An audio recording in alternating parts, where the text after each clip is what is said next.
कुछ रिश्ते जिंदगी में यूं ही नहीं आते। वो हमें कुछ सिखाने, कुछ दिखाने और बहुत कुछ महसूस कराने आते हैं। आप सुन रहे हैं माई दास्तान डायरीज और आज की कहानी है पति का सबसे अच्छा दोस्त, विवाह और भाग्य का राज।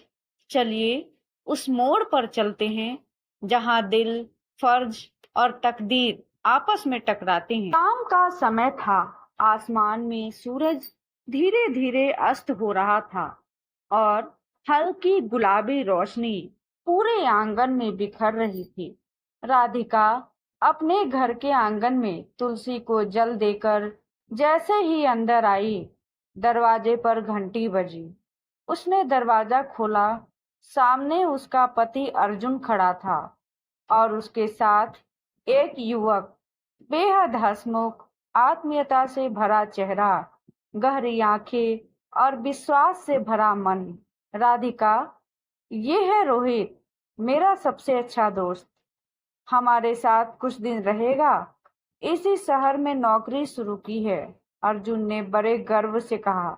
राधिका ने मुस्कुराकर स्वागत किया, लेकिन भीतर ही भीतर उसे कुछ अजीब सा एहसास हुआ जिसे वह उस समय समझ नहीं पाई। रोहित एक ऐसा व्यक्ति था जो किसी भी घर में, किसी भी रिश्ते में तुरंत घुल मिल सकता था।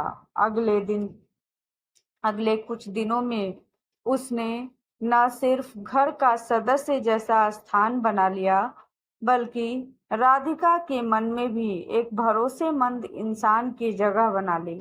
राधिका और अर्जुन का विवाह अरेंज था, लेकिन धीरे धीरे दोनों में प्यार और समझदारी बढ़ रही थी। अर्जुन एक शांत स्वभाव का कर्तव्यनिष्ठ और मेहनती पति था, लेकिन उसका काम उसे अक्सर शहर से बाहर भेज देता था। उन दिनों में रोहित राधिका का सहारा बनता। हंसी मजाक, भोजन में मदद, किताबों और संगीत की चर्चा और कभी कभी जीवन के गहरे प्रश्नों पर भी बातें। राधिका को भी कभी कभी महसूस होता कि वह रोहित से ज्यादा खुलकर बात कर सकती है, उससे ज्यादा जुड़ी हुई है। वह अपने मन में इस परिवर्तन से भयभीत थी, क्योंकि उसका विवाह था, उसका जीवन अर्जुन के साथ बंधा था। एक दिन जब अर्जुन किसी दौरे पर था, रोहित और राधिका की बातचीत कुछ ज्यादा ही भावुक हो गई। रोहित ने अपनी भावनाएं रोहित से साझा की, अपने मन का दर्द, अपने भीतर की पीड़ा, असमंजस। रोहित ने उसकी आंखों में देखा और धीरे से कहा, राधिका, मैं तुम्हारी इज्जत करता हूँ। अर्जुन मेरा सबसे अच्छा दोस्त है। अगर कभी मेरा मन डगमगाया भी हो, तो मेरा कर्तव्य मुझे रास्ता दिखाता है। तुम मेरी भाभी हो और हमेशा रहोगी। वह रात दोनों के लिए नींद विहीन थी। अगले दिन सुबह रोहित अपना सामान समेट कर चला गया। राधिका ने न रोका न कुछ पूछा, बस एक भारी मन से उसे जाते हुए देखा। कुछ दिन बाद अर्जुन ने राधिका से पूछा कि वो थोड़ी बुझी बुझी सी क्यों है, लेकिन राधिका ने मुस्कुरा कर टाल दिया। फिर एक दिन राधिका को अपने मायके जाना पड़ा। जब उसकी माँ की तबीयत बिगड़ी, वहां उसकी मुलाकात पुराने सहपाठी आयुष से हुई, जो अब एक सामाजिक संस्था चलाता था। आयुष ने राधिका को अपनी संस्था में जुड़ने का प्रस्ताव दिया और राधिका ने भी घर बैठे बैठे कुछ काम करने का मन बना लिया। अर्जुन ने भी समर्थन दिया। समय बीतता गया। राधिका की संस्था में एक नई परियोजना शुरू हुई, जिसमें उसे शहर के गरीब बच्चों को पढ़ाना था। एक दिन जब वो अपनी टीम के साथ काम कर रही थी, तभी वहां रोहित अचानक प्रोजेक्ट के फंडिंग पार्टनर के रूप में सामने आया। दोनों की मुलाकात हुई, लेकिन अब संवाद पहले जैसा नहीं था। बस एक मुस्कुराहट और नमस्ते। लेकिन राधिका ने महसूस किया कि रोहित अब बहुत गंभीर और आत्मसंयमी हो चुका है। अगले कुछ दिनों में रोहित अक्सर संस्था के काम से जुड़ा रहा और कई बार अर्जुन के साथ भी बैठकों में शामिल हुआ। अर्जुन को रोहित की उपलब्धियों पर गर्व था, लेकिन उसे रोहित राधिका और रोहित की पुरानी निकटता का अंदाजा नहीं था। धीरे धीरे संस्था की एक रिपोर्टिंग यात्रा के लिए राधिका और रोहित को एक छोटे गांव जाना पड़ा।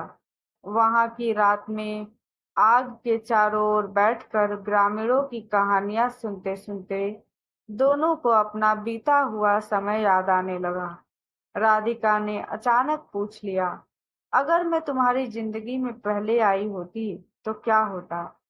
रोहित ने शांत स्वर में जवाब दिया, शायद वही होता जो भाग्य ने लिखा है। अर्जुन जैसा दोस्त और तुम जैसी सच्ची स्त्री, दोनों को खोना मेरे नसीब में नहीं था। वापस आने पर राधिका बहुत चुपचाप रहने लगी। अर्जुन ने एक रात उससे गंभीरता से पूछा, क्या तुम खुश हो? राधिका ने कहा, मैं खुश हूँ, लेकिन खुद को कभी कभी खो देती हूँ। अर्जुन ने उसे गले लगाते हुए कहा, मैं तुम्हारे साथ हूँ, हर रूप में, हर पल में। कुछ महीने बाद राधिका ने एक बेटी को जन्म दिया। नाम रखा श्रद्धा। रोहित अस्पताल आया। उसने बच्ची को गोद में लिया और कहा, इसका भाग्य बहुत उज्जवल होगा, क्योंकि इसकी माँ सबसे मजबूत और सच्ची औरत है जिसे मैं जानता हूँ। समय बीतता गया, श्रद्धा बड़ी हो गई।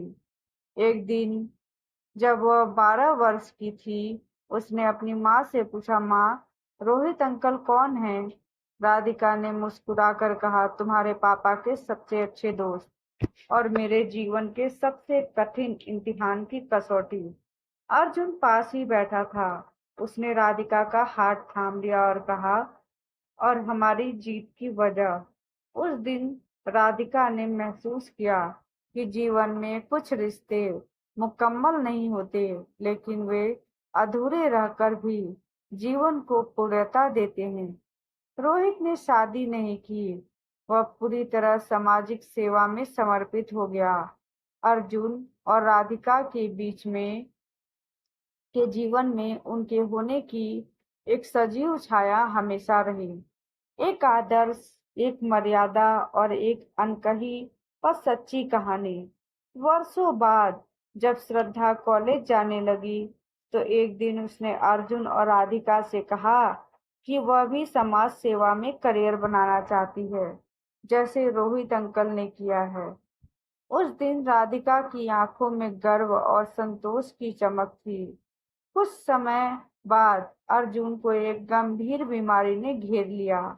राधिका ने पूरे समर्पण से उसकी सेवा की और रोहित हर सप्ताह अस्पताल आकर उसका हालचाल पूछता। एक शाम अर्जुन ने रोहित से कहा, अगर इस दुनिया में से चला जाऊं तो राधिका का ख्याल रखना, लेकिन उसी मर्यादा में जैसे अब तक रखा है।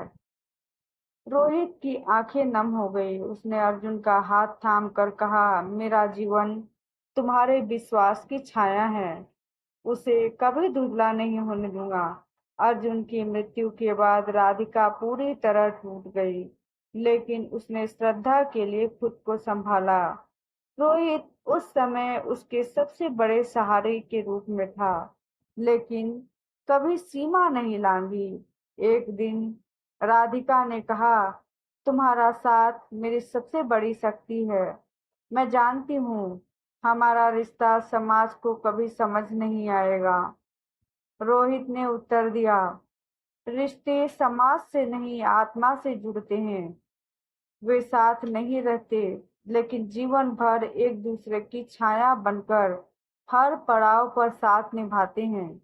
श्रद्धा ने एक दिन कहा, मैं मैं अपने जीवन में ऐसा जीवन साथी चाहती हूँ जो पापा की तरह प्रेम करे और रोहित अंकल की तरह समझे। राधिका ने उस दिन खुद को भाग्यशाली महसूस किया। पति का सबसे अच्छा दोस्त अब केवल एक व्यक्ति नहीं था, वह एक जीवन मूल्य बन चुका था। त्याग, मर्यादा, कर्तव्य और सच्चे प्रेम का प्रतीक। कभी कुछ रिश्ते जिंदगी में इसलिए आते हैं ताकि हमें हमारे सच्चे स्वभाव, हमारी सीमाएं और हमारे कर्तव्यों का एहसास दिला सके। पति का सबसे अच्छा दोस्त सिर्फ एक कहानी नहीं, एक मिसाल है प्रेम, संयम और आत्मबल की। अगर आपको ये कहानी अच्छी लगी हो तो कमेंट में जरूर बताइए कि किस पल ने आपको सबसे ज्यादा भावुक कर दिया। कहानी को लाइक करें, चैनल को सब्सक्राइब करें और ऐसे ही दिल से जुड़ी कहानियों के लिए जुड़े रहिए। मैं फिर मिलूंगी एक नई दास्तान के साथ। तब तक याद रखिए, हर रिश्ते की एक कहानी होती है, बस उसे समझने के लिए दिल चाहिए।